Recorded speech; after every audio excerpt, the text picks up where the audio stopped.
Hey there, everybody. This is Robert Budd, and thank you so much for tuning in to the Robert Budd Show. And if you are a new listener, welcome. Thank you so much for tuning in. If you are a return listener, thanks so much for coming back. I really, really appreciate it. I know all of your time is valuable, as in mine, so I really try to provide as much value as I can on each one of these podcasts. And so today we have on the show Chip Martoccia, and he is the VP Operations for Indo Board, and they are out of Vista, California. And I know Chip from NCAA Fitness. He comes to my kettlebell class, and he's always been a super interesting guy. So I've been wanting to interview Chip and have him on the show for a while. And so what Chip does at Indo Board, he oversees operations and sales and marketing and business development. He's also the owner and president at Power Management, which is a management consulting for small to mid-sized business and certain businesses of sports and active lifestyle, health and fitness, online retail, specialty retail, and sporting goods. So when I talked to, Chip and I get into all kinds of stuff, from being in an individual sport growing up and the impact that has had on his life, and the difference between being on a swim team, being in an individual sport, as to being on a team. So we dig into a little bit of that. We also mentioned an article called Exercise in Cold Water and how it impacts your appetite. And I found the link, and so if you go on robertbudd.net/podcast and look for Chip's podcast, I have the link on there. It's under article mentions. So we get into all kinds of stuff. We talked a lot about business and a lot about what it takes to be successful and a successful entrepreneur. And Chip was just really great. So without further ado, here is Chip. All right. Hey, Chip. Hey, Robert. Oh, by the way, this thing will pick up an ant farting, so you don't have to talk any louder or, anything like that. Okay. One guy was on, he was like, so, break it down just a little bit. All right, so for the sound check, I always ask people, what did you have for breakfast? Nothing. I had this test this morning, and I wasn't allowed to eat. So I just went with it, and I haven't had anything for breakfast. So you've been fasting since? Well, after the test, I was allowed to have coffee, so I had coffee. Oh, okay. Yeah. So you've had coffee today. Yeah. All right, for breakfast. Is there anything normal, typical that you usually have for breakfast? This is probably bad, but I'm really not a breakfast guy. So in the morning I have I make this concoction of that vitamin mix called Emergency. Mm-hmm. Yeah, so I mix that up, and then I put some orange juice in that, and that's kind of like my morning drink. And then I have a cup of coffee.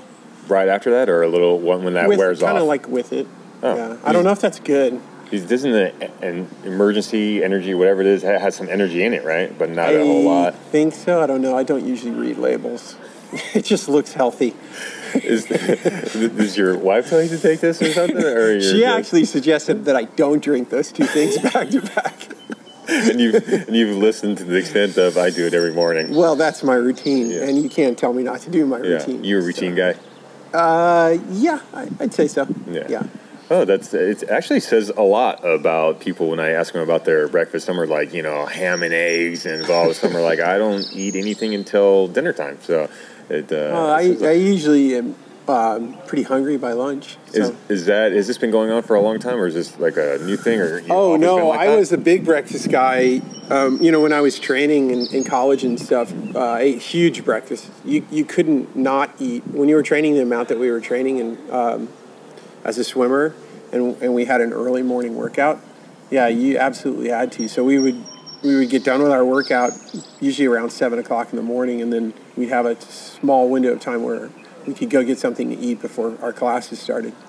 And usually it was pretty much anything and everything we could throw down. Yeah. In that 15 or 20 minutes.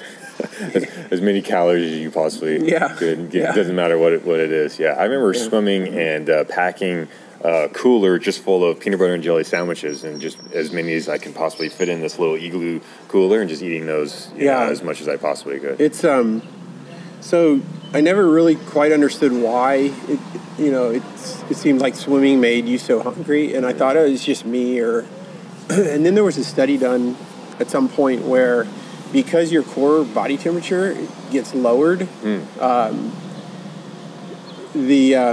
the result of that is that your metabolism goes up, and that's what makes you really hungry. And I get the same sensation after surfing. Like I have to, if I surf first thing in the morning, I almost have to eat afterwards. Yeah. Yeah.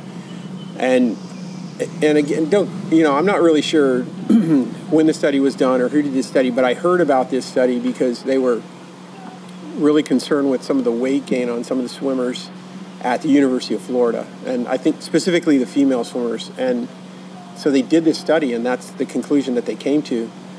And so what they were doing, where they were putting the, I don't know if it was just the females or the men too, they were putting them in a hot tub after, or for almost kind of like at the end of workout for warm down or whatever, to try to get their core temperature back up, so that they wouldn't leave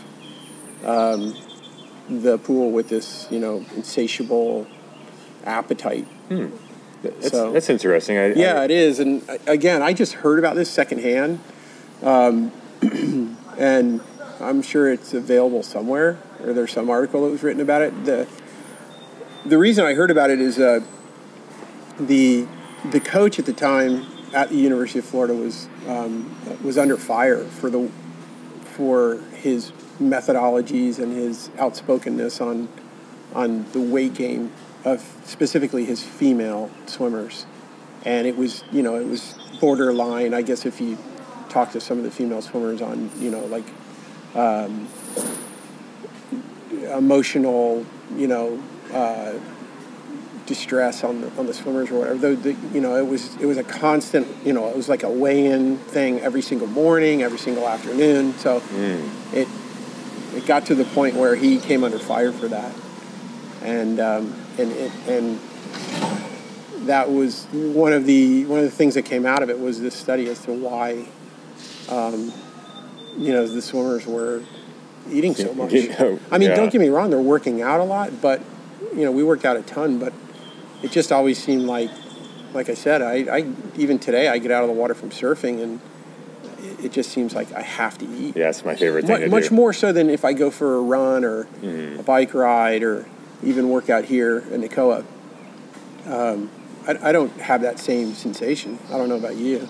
And then, so it seems logical that it has to do with, your core body temperature. Yeah, like the metabolism, eating and metabolism kicks up, and it almost sparks your fire to heat you back up, to warm your core temperature back up. That's interesting. Well, I'll look into that, and I'll have that linked on here. I'm going to look. Yeah, if you can find any information on that, because I heard about it secondhand, and it seemed very logical to me. Yeah.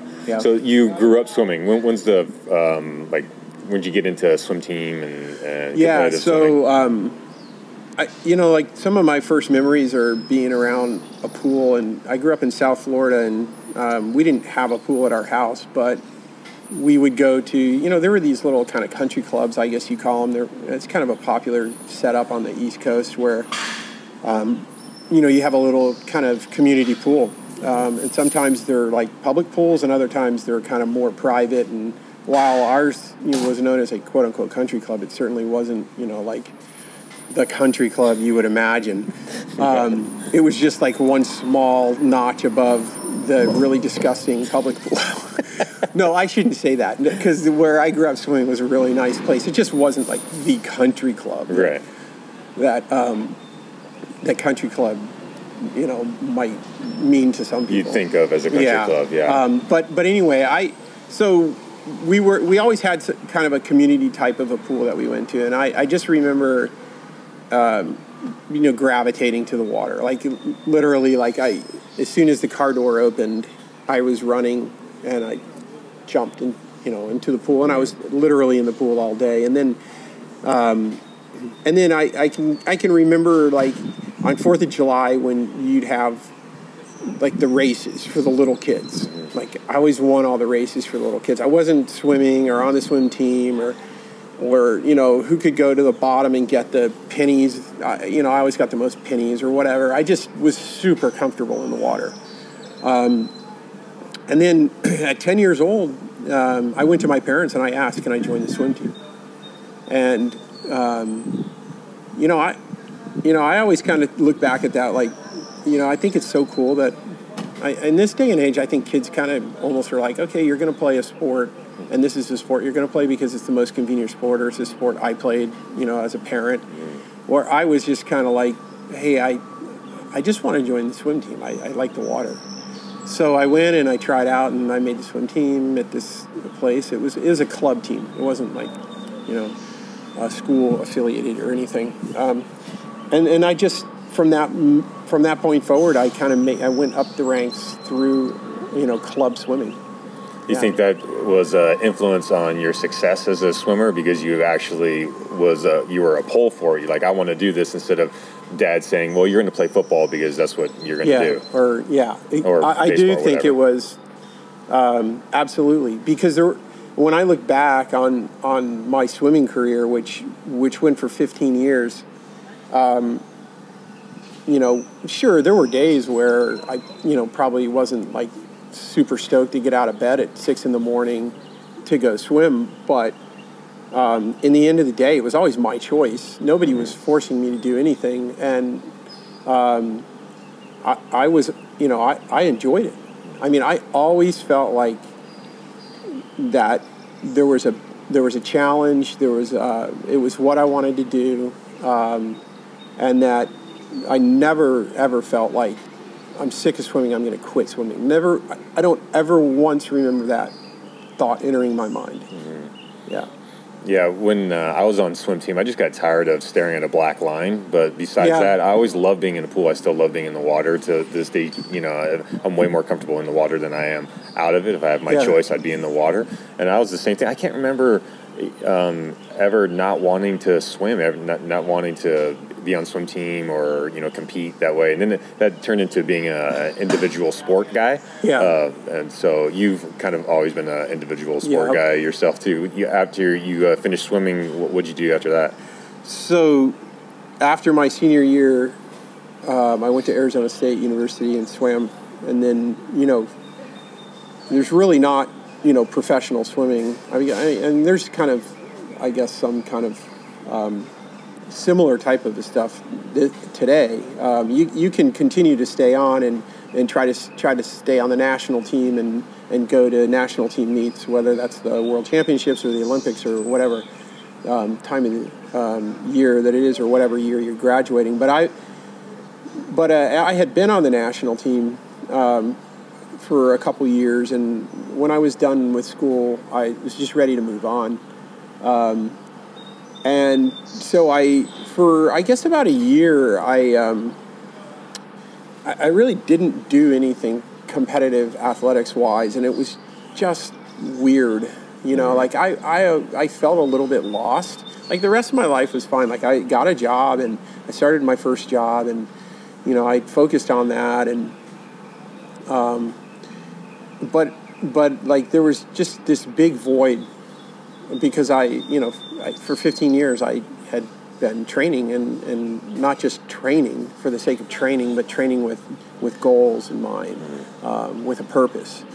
And so somehow I gravitated into the sport of triathlon, which were the early days of triathlon.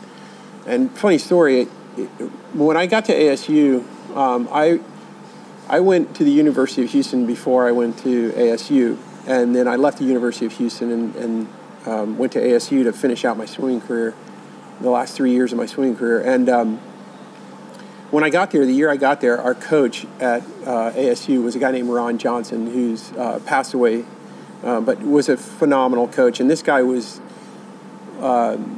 so far ahead of his time with regards to wellness and health. And he was like an ultra endurance athlete before it was cool.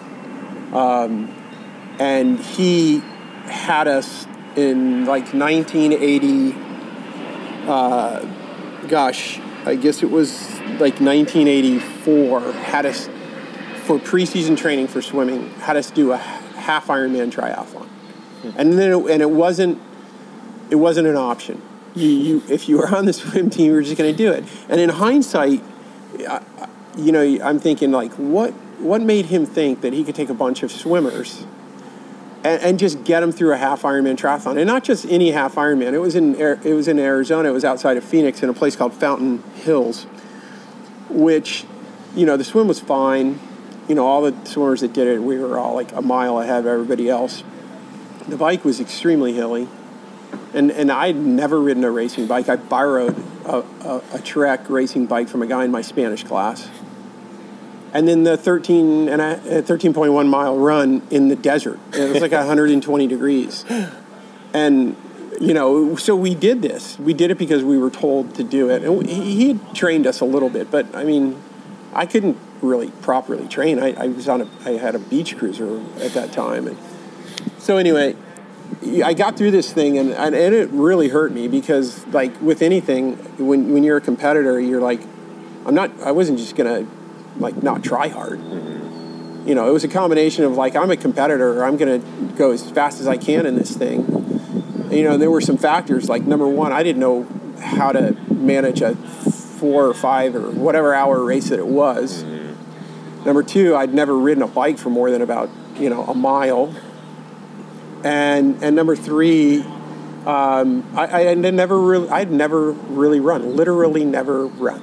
Yeah, you're a water guy. Yeah, and so you combine all those factors, and the net result was weird. I was physically destroyed after the race, and I remember looking back on it, thinking that was really the stupidest thing I've ever done.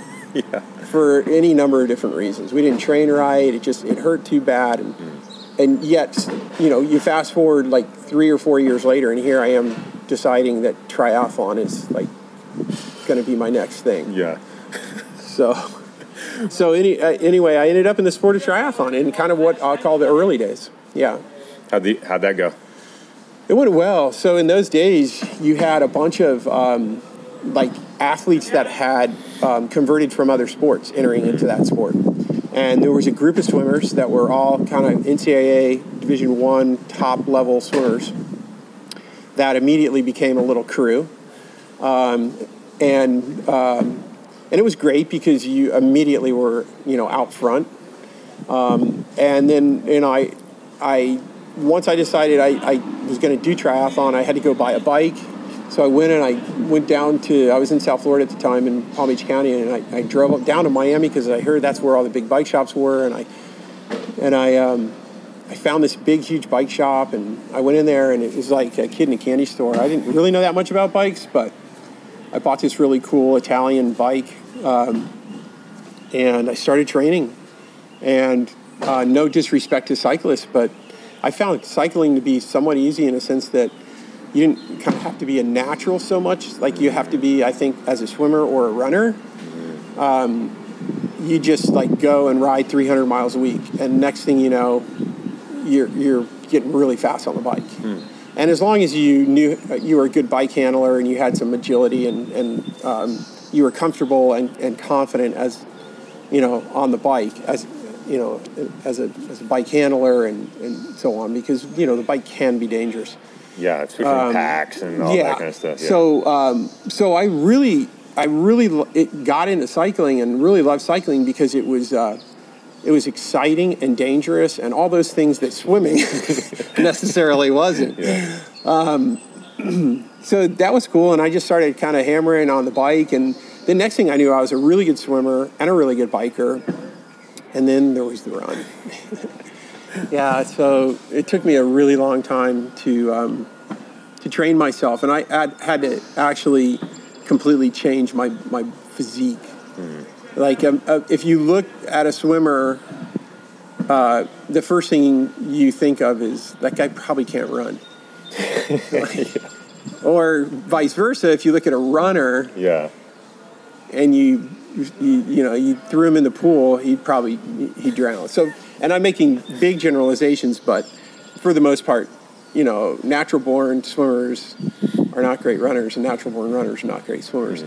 And so it's funny because in the early days of triathlon, you had the people coming into the sport. You had runners coming into the sport. You had swimmers coming into the sport. Some cyclists or what have you. And it was this mishmash of people, and nobody was a specialist at that time because it was kind of too early as a sport. So you could do fairly well just being a, like a reinvented hack like I was. Yeah. A friend of mine, Dan Rock, he was a runner, and he got into, after track and field out of high school, he started doing triathlons because that was like, I'm going to run, but he wasn't a swimmer. So I think he's gone through the similar, period of, okay, now I got to learn how to swim and bike fast. I can run, but so now he's the bike guy. How do you think the discipline of all the sports has influenced you in business and what you do for work? And so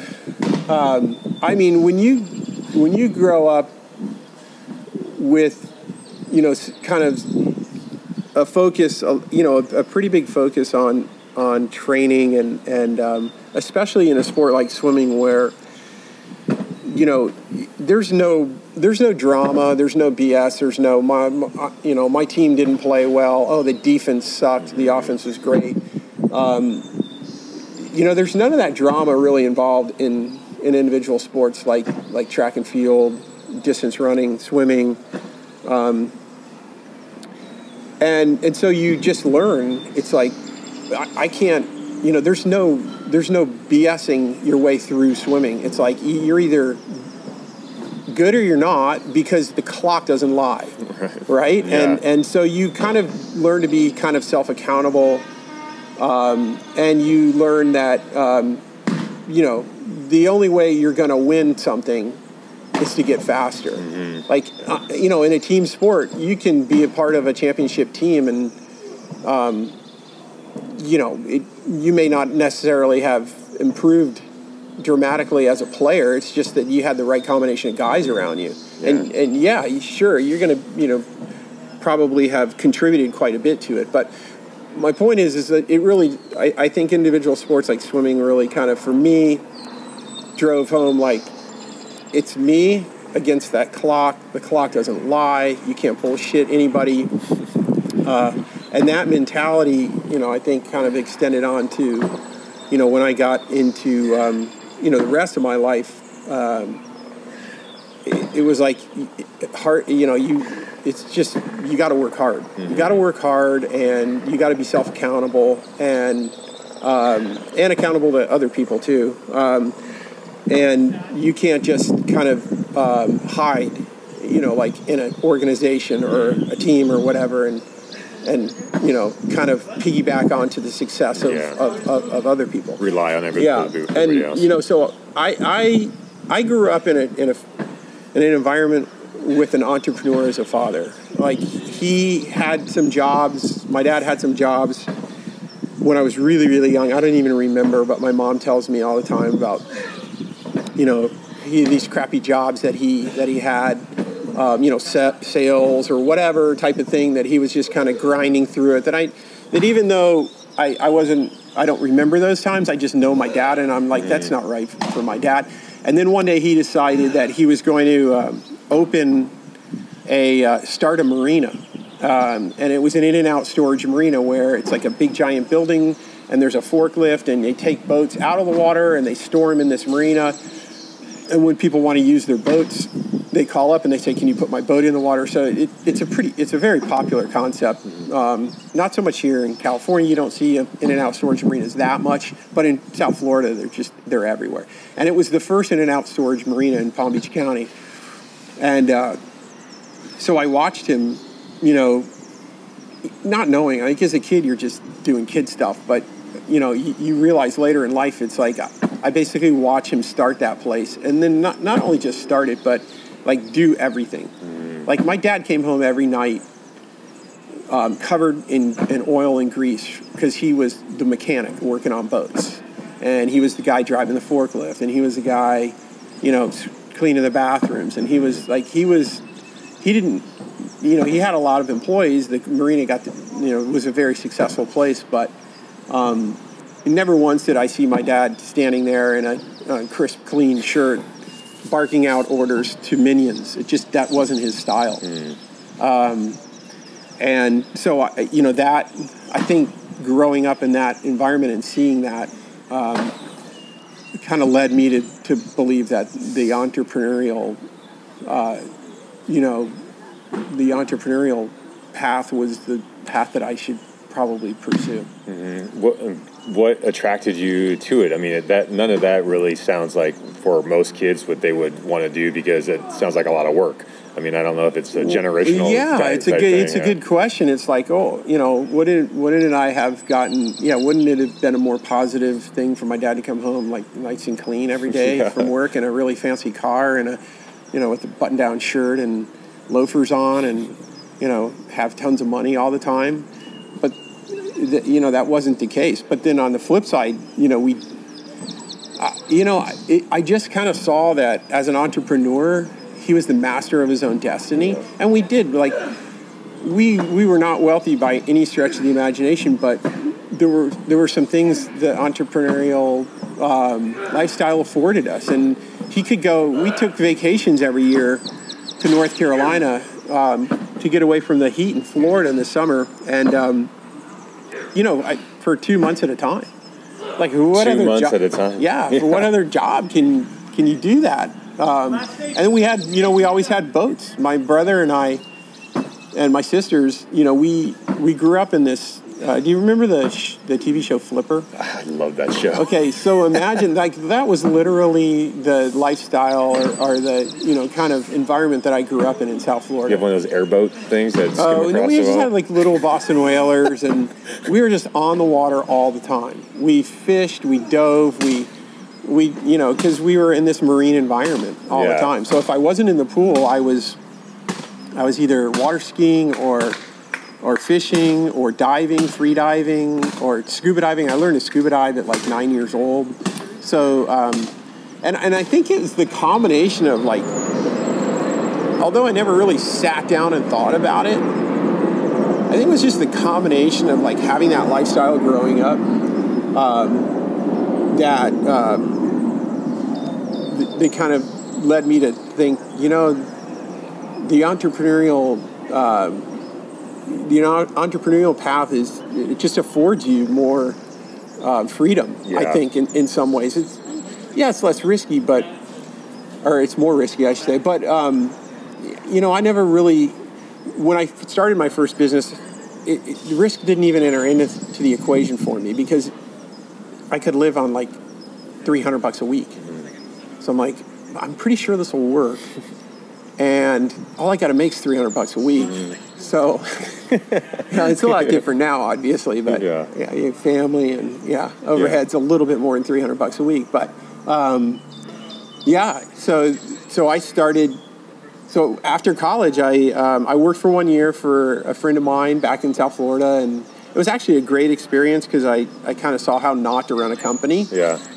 And then I said, well, I don't want to do this. I don't want to work and watch someone run a company into the ground. So I'll start a business. And the business was, I remember the trip I took to Miami to go buy my first bike. Well, when I walked into this bike shop, I was like, oh my God, this is so cool. Mm-hmm. So, I came back. I remember coming back I bought my bike, and I came back to Palm Beach County, and I went over to my dad's house, my mom and dad's house, and I might even have still been living with them at that time. I'm not sure. And I said, hey, Dad, I'm going to open a bike shop. He's like, what do you know about bikes? Well, I don't know anything about bikes. Well, what do you know about retail? You ever worked in a retail store? No, I've only ever worked at your marina. Yeah. It's kind of retail, I guess. Yeah.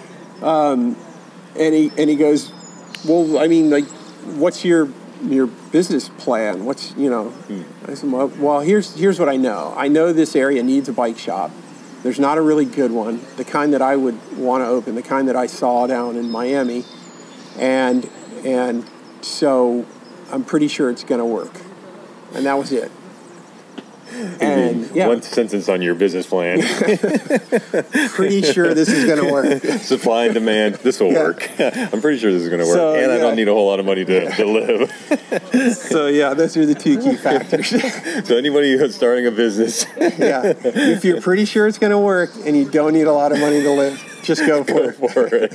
Just figure it out as you go along. Yeah, which is what I did. But I made a couple of good decisions, and one was there was a guy in the area that at that time. Now, having been for about a year, I guess at this point, into like pretty immersed into the bike scene in my area in northern Palm Beach County, if you want to get like pinpointed geographically, there was like one guy that was around that was a great mechanic, and anybody that is that spends any time on a bike, racing bikes, or is an enthusiast, whether they race or not, they know that you got to have a good bike mechanic. And so this guy was the man, and he had worked at a lot of bike shops around that area, none of which were, really what I'd call like pro shops. But then he had forged out on his own, and I heard about him because I was I got into the group of like hotshot cyclists where everybody was training, and most of them were like the more traditional cyclists, the road race criterium type guys. But since there was a cycling community, if you were going to train to be a cyclist, you trained in that community. And even though I was a quote-unquote triathlete, or trying to be a triathlete at that time, you still kind of got immersed in the cycling culture and the cycling community. And so I found out about this guy, and I was actually taking my bike to him to work on it. And when I came up with the idea of starting the shop, I went to him and I said, hey, would you consider coming to work for me? Because he was out on his own, trying to be a bike mechanic. He didn't like working in shops necessarily, the shops that he had been in, and he thought I'm gonna do it on my own. He was a bit of an entrepreneur, and I said, look, I think I can give you what you want from an entrepreneurial standpoint, because I don't know jack, but I think I have a pretty good idea, and I'm willing to put some money and a lot of sweat and time and effort into it. And if you come to work for me, you can show me how to run the business, and I'll pay. I'm pretty sure I'll be able to pay you more than you're making now. Plus, I said I'll give you benefits. I was really confident. I offered him all this stuff, and I didn't even stop to think about like, am I really going to be able to pay this guy? Yeah. I just kind of in my head, I was like, I know it's going to work, and I know we're going to be successful, but I also realized that he was going to be a big part of it, because he was going to have to teach me, the ins and outs of not so much business, because I was pretty confident that I knew, after college and all that I knew how business worked.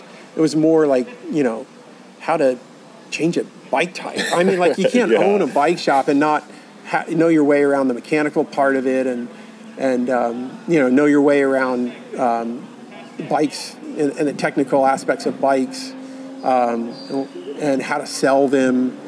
So anyway, he came to work for me, and we opened the doors, and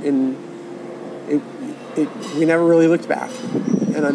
So that was the first thing I did for 10 years. Yeah. So now Indo Board, so you VP. Yeah. So then after I sold my bike shop, like in the middle there, while I owned the bike shop, I was racing at a high level at triathlons, and I was traveling and doing this circuit, and I met my wife in St. Croix at a triathlon. It's called St. Croix International Triathlon. It was like one of the bigger races of the year back then. It wasn't quite on par with like the Ironman, but it was it was right up there. It was a really kind of prestigious race that everybody went to. She racing also? She was racing, and she was a professional female triathlete, and so eventually we got engaged, and she moved. She was living here, and by here I mean Southern California, more specifically North County, San Diego, which at the time, and call it like this is the middle '90s. Carlsbad specifically in North County is the mecca for triathlon, and it was kind of before everybody went to Boulder, and so everybody was here training. She was here training. She had a house here, and I was coming out here a lot because it was really hard to train all summer long in South Florida. So when I met her, we got engaged. I said, "Here's the plan, honey. I get this bike shop to where I want it, and then we'll sell it, and then we'll move to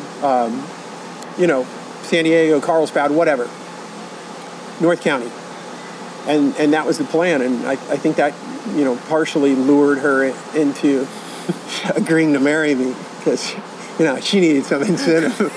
Like, at least I'll be able to move back to Southern California eventually. Yeah. So, but anyway, so I did. I eventually sold that business. And then we came out here in, I think it was like 97, 98. I didn't do anything for a year. And we were married, but we had no kids. We were still pretty footloose and fancy free. And plus, I just sold a business. We just sold our house in Florida. And then after about a year of doing nothing out here except surfing, that was another big reason for moving out here. I grew up a surfer in South Florida, which is pretty frustrating.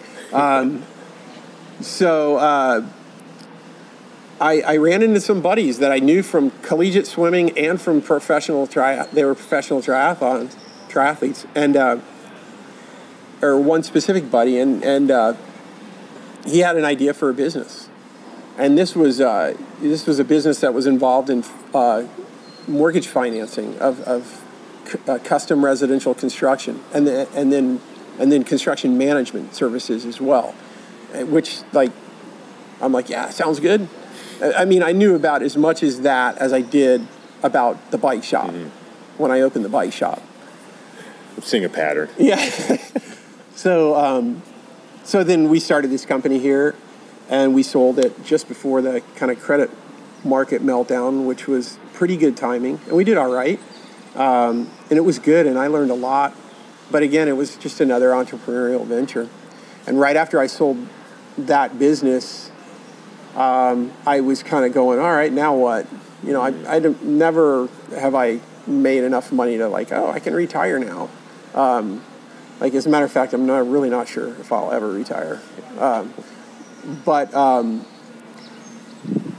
then my buddy Hunter, who I had grown up with in South Florida, had started Indo Board.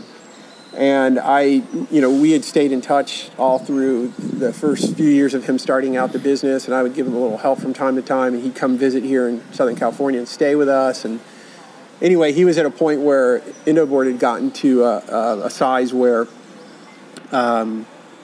he was having, he was having trouble managing it himself. And it'd grown. He'd done a great job with it, and it had grown to a decent sized company.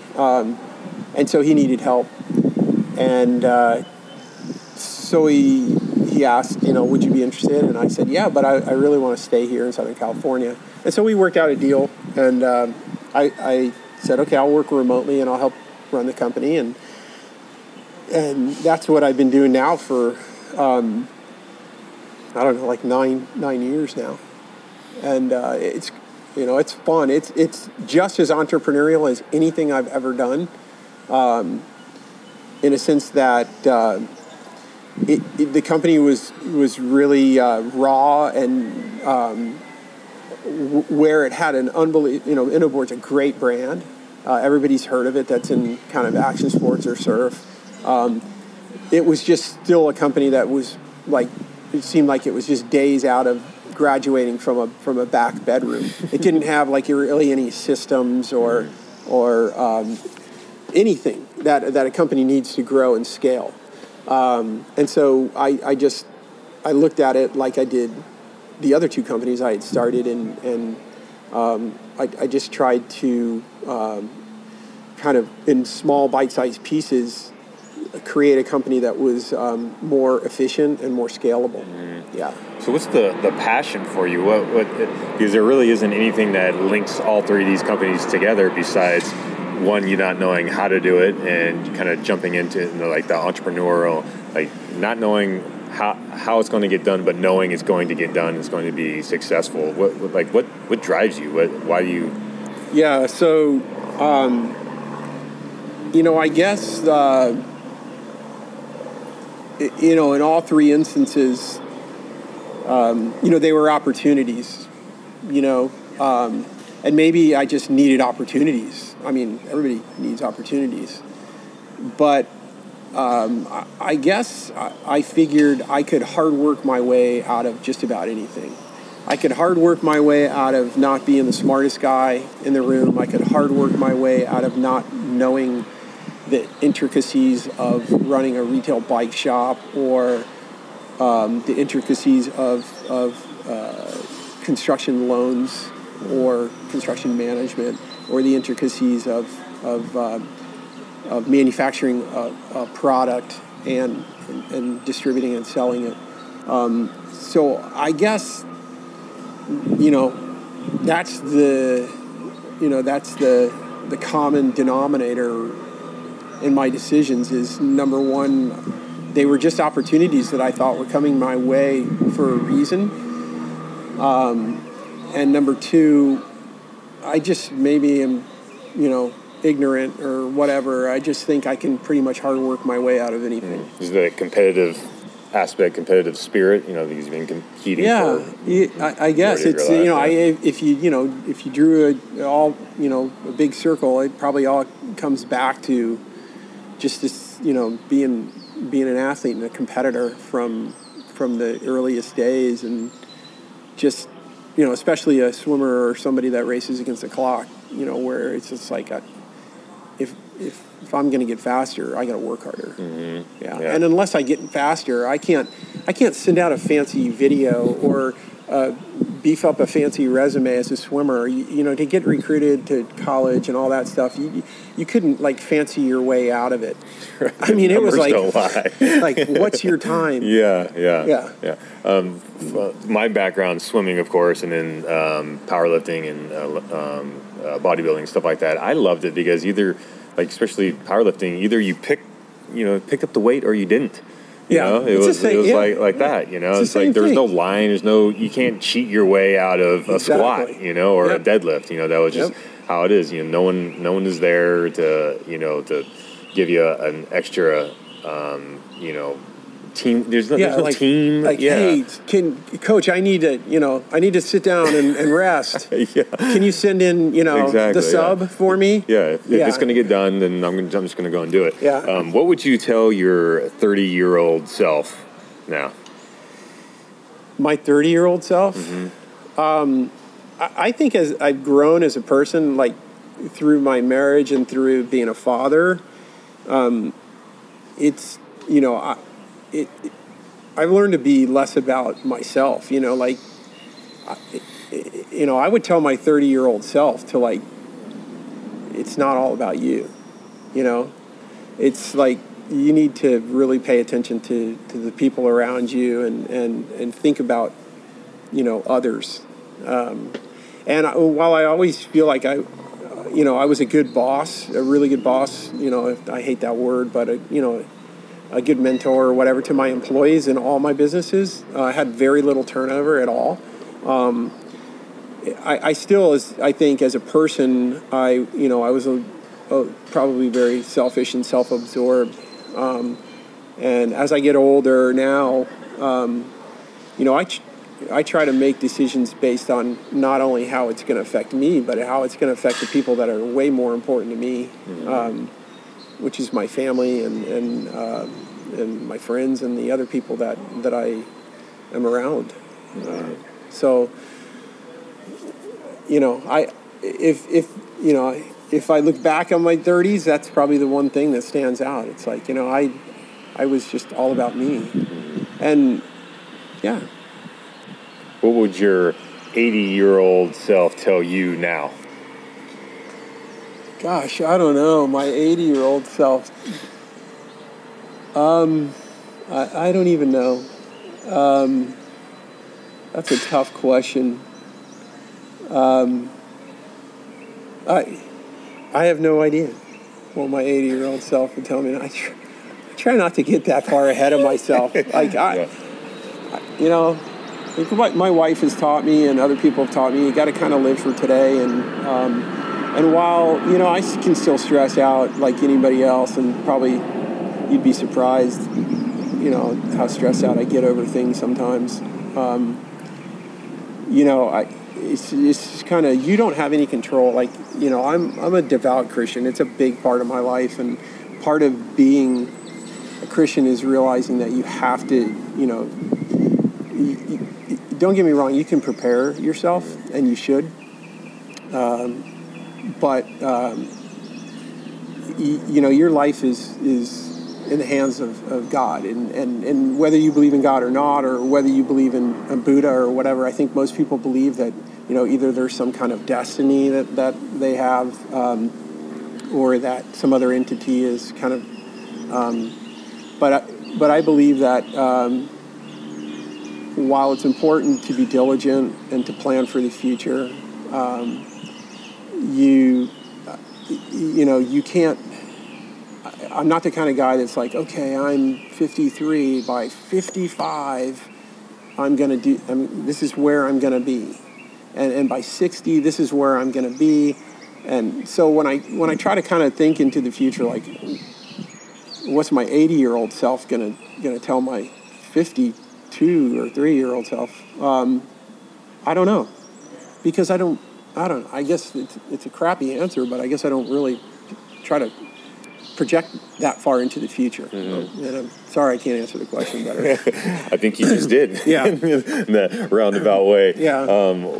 Any books or mentors or things along the way that you would recommend for others? Yeah. This is one of those things where it's like I spend a lot of time listening to other people, and whether that's like reading articles or I don't necessarily read a lot of books. I'm kind of like more a podcast or an article, or I really like shows like Joe Buck. I think it's Undeniable with Joe Buck, mm-hmm. where it's an interview show, and he always interviews. Most of the time they're top-notch athletes, but their backstory is always what's so great about it. But I don't read a ton, so I wish I could say there's all these really relevant, awesome classics that I suggest for everybody. One little kooky book that I read that had kind of a big impact on me from a business standpoint, and it was really short, and I think it even had pictures. No, it didn't have pictures, but I just remember it was a really thin book, and I'm like, okay, I'll read this. Yeah. It was called The E-Myth, and it's been around for a really long time, and it's a really easy read, but I would suggest that for anybody that kind of is exploring or thinking about being an entrepreneur or is an entrepreneur. And it just really talks about trying not to be everything. Like, as an entrepreneur, the first thing people think about is like, I got to be everything. I'm an entrepreneur. I'm the master of my destiny. And when the reality is, like, the best entrepreneurs, I think, realize like what they're good at and what their limitations are, and then make a plan on how am I going to accomplish things that I'm not necessarily good at or that are not in my wheelhouse. Who can I get to help me with that? The E-Myth would be one book that I think is really important. And it's a short, easy read. I like those. Mentor-wise, I'd say my biggest mentor is my father. He set me up for everything I've accomplished.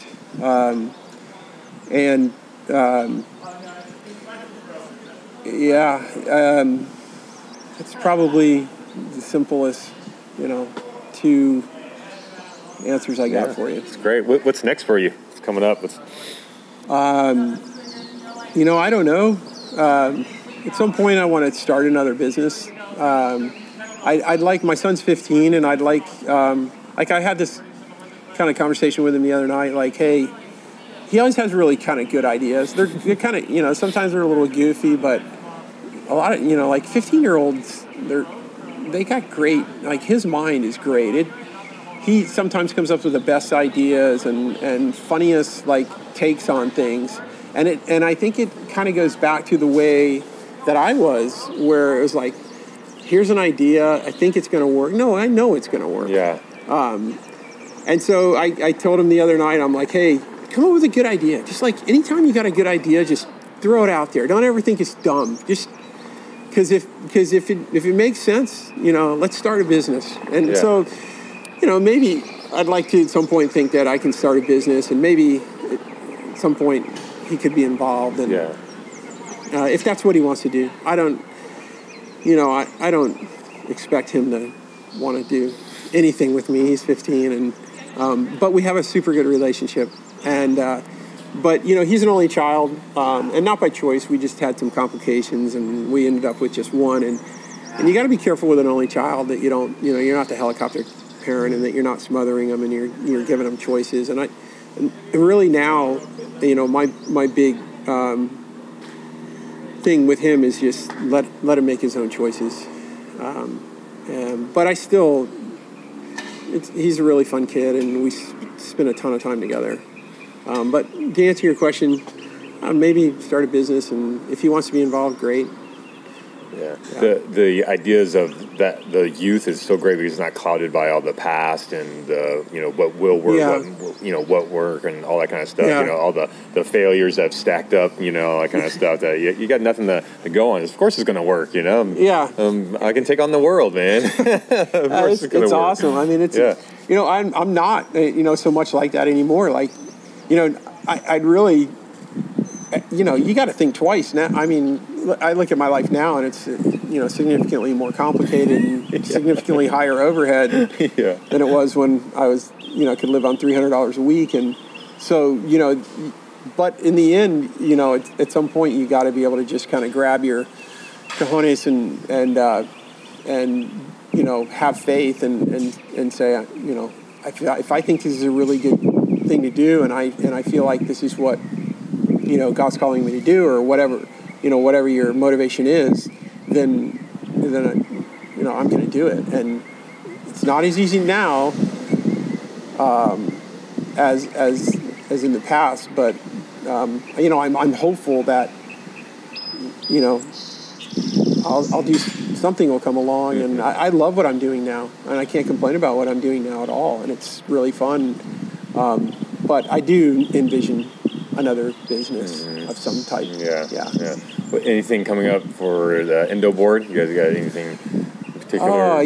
Hunter, the founder, is over in Europe right now at the ISA World Games, and it's really kind of, in a way, it's like the amateur. Well, there's professionals that are. So it's kind of the World Championships of surfing.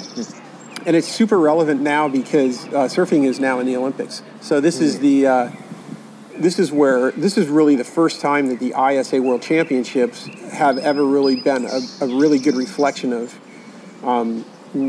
what each country has talent-wise, and especially countries that traditionally haven't been participating a lot in surfing. Like there's a Chinese contingent at the ISA World Championships. So they have a Chinese national surfing team now. And a good friend of ours got the coaching job for that. So he's over there.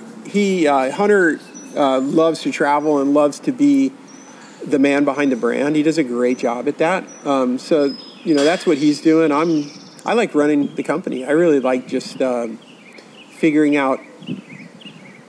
Constantly figuring out what we can be doing better, constantly figuring out what we're not doing well enough, constantly figuring out where is technology taking us, where is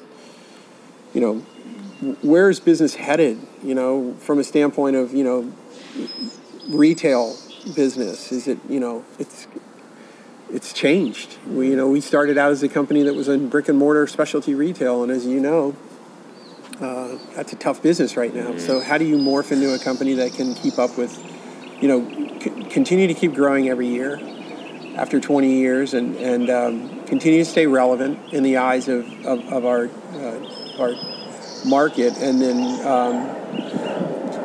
figure out how, from a technology standpoint, you're going to become more efficient and reach more people and do it all in a scalable manner with a small group of people. I think we only have about 6 people in the entire company. So, yeah. That's great. Yeah.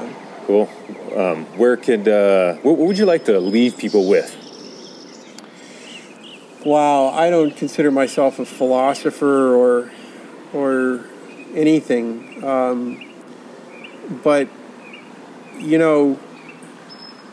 everybody's different. And, you know, I could say something like, hey, look, you know, you can muscle your way, you can hard work your way out of anything. You know, you can just muscle through anything. Like, just pull yourself up by the bootstraps. But that's not, you know, necessarily right for everybody. I mean, it was right for me, and it's right for a lot of people. And, you know, a lot of times you're reading stories about entrepreneurs, and, you know, that's you know, or professional athletes, and that's the big, you know,